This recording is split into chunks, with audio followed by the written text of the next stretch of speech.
Life is filled with uncertainties, and sometimes those uncertainties seem to be too big or too much to handle. We all struggle with feeling weighed down by uncertain times, because uncertainty stirs up doubt, anxiety, worry, and fear, and none of those things come from God. The state of being uncertain is not where God has placed you, nor wants you to be. He wants you to rest in His presence, to completely give your anxiety, worry, and fear to Him. He wants you to trust Him in times of uncertainty. I want to share with you really quickly about some recent uncertainties in my life. When I was 12 years old, my mom was diagnosed with stage 4 liver and colon cancer. And when I was 13, my dad passed away. That left just me and my mom, and we became really close as she continued to battle her cancer. Until last spring, the cancer came back to her liver. She came to a point where she was no longer able to do chemo treatments anymore. And the last 3 months of her life, we spent going back and forth from a skilled nursing facility to the hospital until God called her home on April the 6th, 2020. You see, the last year, I have been bombarded with the uncertainty of my mom's condition, many times not knowing how I was going to make it through this. So to be honest, I'm writing the sermon to myself, but this is just as much for me as it can be for you. Whenever I think of hardships and uncertainties, I think of the story of Job. You see, Job had everything. He was a very wealthy man. The Bible even referred to Job as one of the greatest men among all the people in the East. And in an instant, Job lost everything. You know, I bet during this time, Job was feeling a little uncertain.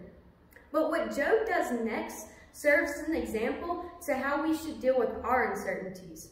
Which brings me to my first point. During times of uncertainty, we surrender it to God. Job 1, 20 through 21 gives us this example.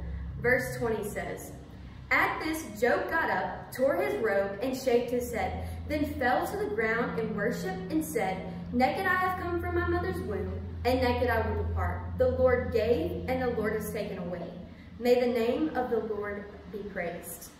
You see, falling to the ground in worship is an act of surrender. Job fell to the ground in worship and through his uncertainty said, "May the name of the Lord be praised." No matter how bad a situation gets on our own, we can't do anything to make it better. We have to give it to God.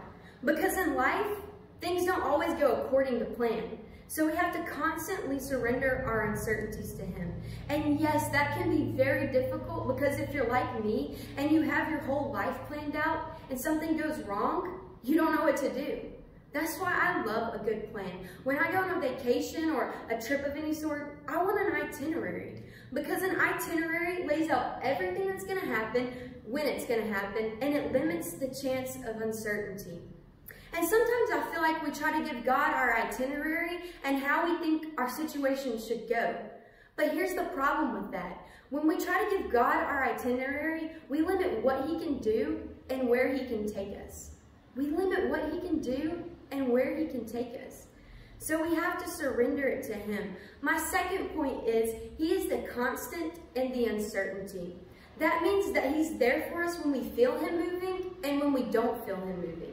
Matthew 28:20 says, "And surely I am with you always to the very end of the age." You see, God didn't leave Job once he lost everything. He remained Job's constant. God will never leave you where you're at. He's the only constant in our fast-paced lives, and when you feel like you're in a valley, all alone, He's walking right beside you. He is the constant in our life because He cares, and He wants to be with us to weather the storms of this life. This brings me to my last point. Just hold on. Hold on to your hope, hold on to your faith, and hold on to your dreams. Because even though you may be going through a time of uncertainty, it won't last forever. Things will get better. Just hold on and ride out the storm because God's got this and you're going to be okay.